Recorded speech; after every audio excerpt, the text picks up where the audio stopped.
dès la rentrée scolaire 2015-2016, nous devons rendre l'école obligatoire sur l'ensemble du territoire national pour tous les enfants de 6 à 16 ans.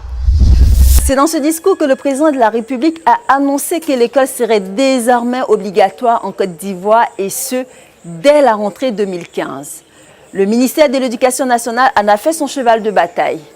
Accueillir tous les enfants à l'école suppose de créer les conditions nécessaires pour leur formation. Alors, comment l'État s'est-il préparé à cette échéance pour que la loi soit effective sur le terrain? Construction, réhabilitation, équipement en table-banc et matériel pédagogique de nos écoles, l'État s'est préparé depuis 2011.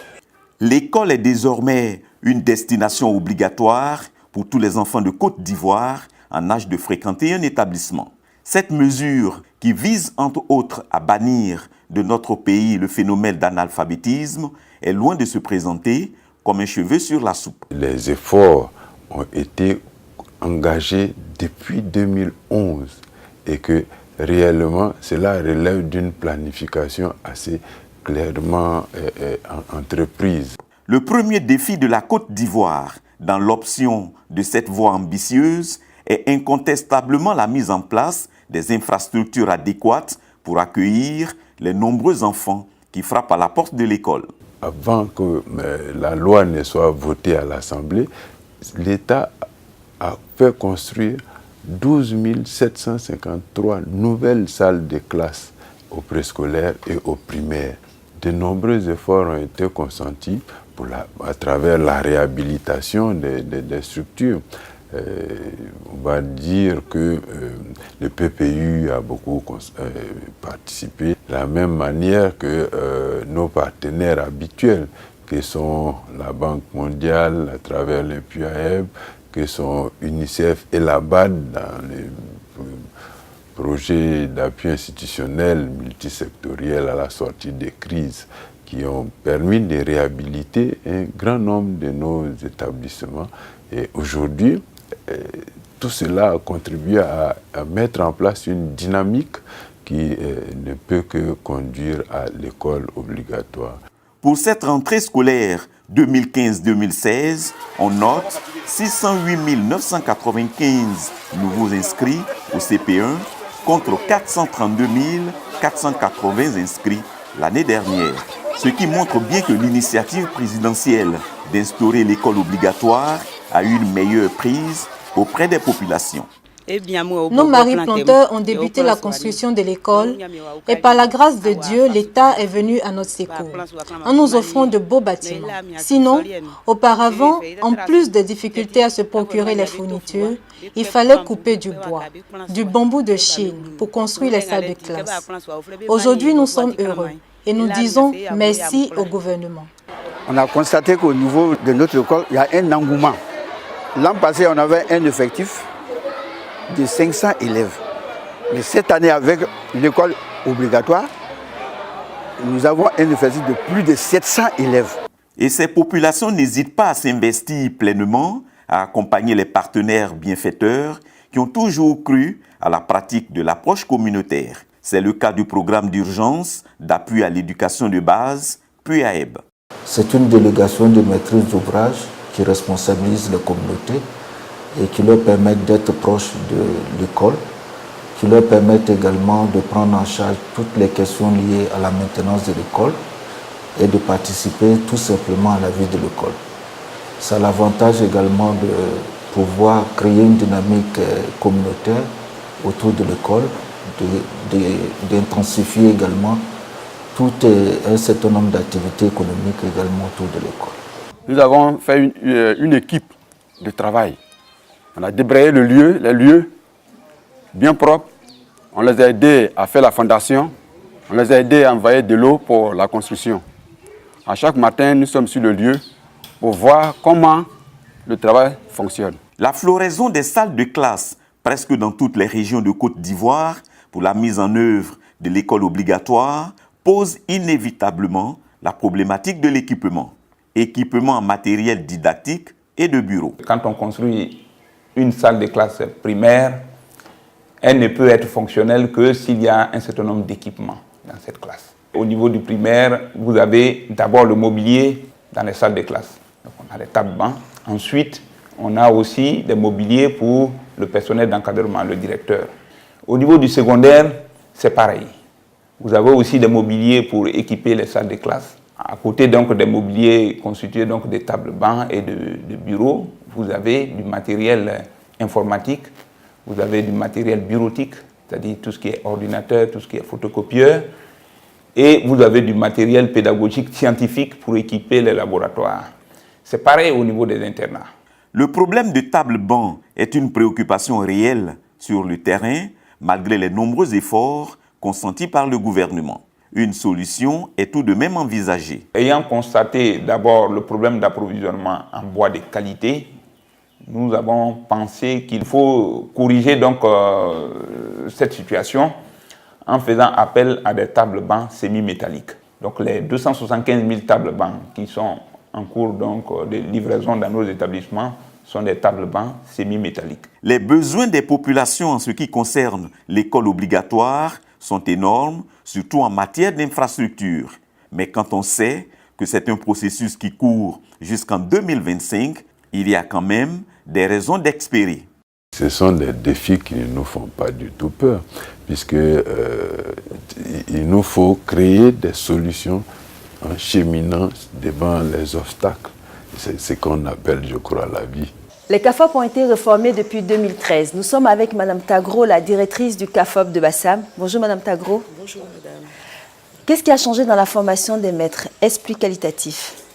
Le premier changement est intervenu au niveau du recrutement. Ultérieurement, c'était le BEPC, mais depuis 2013, c'est le bac désormais.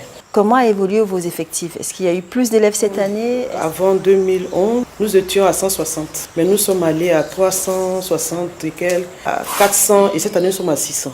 Ce choix exprime bien de la volonté des autorités éducatives de faire de la formation de nos enseignants et des maîtres une priorité pour un enseignement de qualité en Côte d'Ivoire. Recrutement massif d'enseignants, classe numérique, formation continue, formation à distance, les bouchées doubles ont été mises pour la formation. Qu'est-ce que la déforestation? La déforestation, c'est lorsque on coupe des grands arbres. Très bien, Ekimo! L'école obligatoire vise à scolariser tous les enfants en âge d'aller à l'école et les y maintenir jusqu'à l'âge de 16 ans. Il faut donc leur donner une formation adéquate pour espérer aboutir à une école de qualité. Cela passe nécessairement par le recadrage des méthodes d'enseignement. On est passé de la PPO, la pédagogie par les objectifs, à l'approche par les compétences. Cela a demandé donc de revoir toute méthodologie, de l'adopter et de la vulgariser. La direction de la pédagogie et de la formation continue, qui a en charge le pilotage de la formation dans le système éducatif, étend son champ d'action pour atteindre le maximum d'enseignants dans le public comme dans le privé. De 2011 à 2016, nous avons formé en gros près de 75 000 instituteurs. Il y a également les professeurs contractuels. Ceux-là, ils étaient très nombreux, ils étaient 3 000 et ils ont été lourdement formés également. Mais en plus de cela, le privé, chaque année nous formons 3 000 enseignants du privé.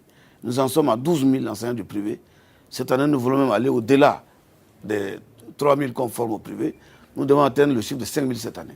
Jusque-là, nos formateurs ils sont au-dessus même de nos attentes parce que là, ils sont très bien. Ils nous comblent franchement de formation et là, chapeau. Dans les CAFOP, il y a deux types d'enseignement. Il y a la théorie et la pratique. Donc nous complétons la pratique avec nos mains d'application et nous mettons les encadrements. Donc à l'issue de ces deux types d'enseignement et les deux salles que nous animons, nous pensons que nos élèves maîtres sont aptes, sont affinés à conduire une classe à être des bons enseignants. À la fin de ce premier stage, un élève stagiaire doit arriver à élaborer correctement sa fiche, doit pouvoir organiser correctement la classe et pouvoir faire l'animation du cours avec les enfants. Quand tu donnes un cours à un enfant, qu'à la fin du cours, il a mesure de te redonner le cours, là je suis satisfait à mon niveau. J'ai croisé des enfants, c'est eux-mêmes qui m'ont reconnu, ils ont pris mon sac, maîtresse, ils causent. Et puis tu vois que ce sont des enfants, mais ils ne sont pas réellement enfants parce qu'ils sont intelligents, ils disent des choses même qui surprennent. J'avoue que ça fait plaisir. Il faut dire que nous sommes vraiment satisfaits parce que ces apprenants ont quand même un niveau d'études élevé et ils savent ce qu'ils sont venus à chercher. Donc quand on leur fait on leur fait des critiques, ils prennent ces critiques en compte et puis ils changent. Ils sont vraiment attentifs à nos critiques. Formation continue, formation à distance, classe multimédia, classe numérique, la formation des enseignants s'adapte aux nouvelles technologies de l'information et de la communication. On forme les stagiaires à l'outil bureautique, à l'utilisation des TIC dans le cadre de l'enseignement, mais on les instruit aussi sur la façon d'utiliser les TIC, la gestion administrative d'un établissement, d'une école. Grâce au TIC, on peut faire une très bonne formation à très bas coût. Nous avons dans 10 régions des centres de formation disposant d'ordinateurs. Nous fabriquons les modules et nous avons sur place ce qu'on appelle des tuteurs. C'est les enseignants chevronnés qui ont été formés à Abidjan, qui disposent de modules dans l'ordinateur et qui vont donc former des stagiaires. À l'évidence, il ressort de la direction de la veille et du suivi des programmes que 89% des élèves du CP1 ne savent pas lire et écrire. La réflexion est menée et les stratégies pour remédier à tout cela sont appliquées sur le terrain. La direction de la pédagogie, en collaboration avec l'hygiène, est en train de préparer des modules. Ces modules vont donc être administrés aux instituteurs à travers tous les canaux. Moi, je me donne 2 ans au maximum que nos élèves en Côte d'Ivoire sachent lire, écrire et compter. Une chose est de mettre les enfants à l'école, une autre est de les y maintenir. La gratuité de l'enseignement avec la distribution aux élèves de centaines de milliers de kits scolaires, la généralisation des cantines scolaires, le développement des classes passerelles et la construction des collèges de proximité sont autant de mesures pour inciter les parents à maintenir les enfants à l'école jusqu'à 16 ans au moins. Comment faire de l'école une école amie des enfants pour permettre à ceux qui la fréquentent de développer des réflexes suscitant l'envie d'y revenir? Une préoccupation qui pèse dans la balance et qui favorise la prise de quelques mesures incitatrices à l'atteinte des objectifs. D'abord, la gratuité de l'inscription pour tous les enfants du primaire. L'État, par cette mesure, entend enlever les barrières pour accéder à l'école. Cette gratuité de l'école s'étend au niveau des kits scolaires et cela dans le but d'alléger la charge des parents. L'État de Côte d'Ivoire bénéficie du soutien de l'UNICEF dans cette vaste politique de distribution gratuite de kits scolaires. Ces kits scolaires sont distribués dans les zones dites zones de faible scolarisation ou bien zones de sous-scolarisation et également dans certaines écoles islamiques qui ont été déjà intégrées au système scolaire officiel. Les classes passerelles, qui consistent à récupérer les enfants qui ont un âge un peu avancé, donnent une autre chance à de nombreux élèves de rattraper leur retard. J'ai 11 ans, je suis au CPU. Je suis très content parce qu'on m'a envoyé cette année à l'école. À la fin de l'année, ces enfants-là sont réinsérés dans l'école formelle, l'école de qui nous dépendons. À cela s'ajoute la nouvelle trouvaille du ministère de l'Éducation nationale, les collèges de proximité. Un véritable ouf de soulagement pour les élèves et les parents d'élèves. Avec le collège de proximité, on donne la possibilité aux filles, surtout, et aux garçons résidant auprès de leurs parents, d'accéder à une éducation de premier cycle de qualité. Je ressens la joie et le bonheur d'avoir un collège dans mon village et je n'aurai plus de déplacements dans certains villages que je ne connais pas. L'intégration des écoles coraniques qui remplissent les conditions du système scolaire normal a permis de canaliser des milliers d'enfants qui échappaient à l'État de Côte d'Ivoire. Je suis dans une école qui applique le programme officiel d'éducation en Côte d'Ivoire. Et les enfants d'ici bénéficient aussi d'une formation islamique, mais à côté de cela, ils bénéficient des mêmes contenus de formation que les enfants qui sont dans les écoles publiques. Et ça a permis aux parents, même qui ne sont pas musulmans, d'inscrire aussi leurs enfants dans cette école. L'avènement des cantines scolaires joue efficacement en faveur du maintien des élèves à l'école. Leur importance n'est plus à démontrer. C'est le lieu de saluer l'engagement des clubs mères d'élèves filles, CEMEF, et les groupements mobilisés autour des cantines qui ne tarissent pas d'idées dans le but d'améliorer les conditions de vie des élèves. Parce qu'on a envie les enfants n'est qu'à aller à l'école. On ne veut pas qu'ils n'ont qu'à rester. Ils vont venir à midi, nous on n'est pas là. Ils vont aller, il n'y a pas manger pour manger. Donc on va aider les enfants. La cantine fait que nos enfants vont régulièrement à l'école. Hein. Comme on dit, le taux de scolarité a augmenté. Même le résultat c'est encore très bon. Et les enfants sont fréquents à l'école. Et comme pour rassurer les élèves quant à leur protection au sein de l'école, l'UNICEF a obtenu de Madame la ministre de l'Éducation nationale 3 arrêtés. L'arrêté portant code de conduite des personnels du ministère de l'Éducation nationale, l'arrêté portant création du groupe de travail protection de l'enfant et l'arrêté portant création des écoles amis des enfants. Vous l'aurez compris, cette année scolaire 2015-2016 est à la fois une année de bilan du travail accompli depuis 5 ans et de défis. Défis aussi qui exigent en même temps la nécessité d'offrir une école de qualité aux futurs citoyens ivoiriens. Défis enfin pour atteindre les normes de qualité de l'UNESCO que sont des taux de succès aux différents examens scolaires de 80%. Cela prendra 10 ans. 10 ans pour accomplir ce grand dessein du chef de l'État.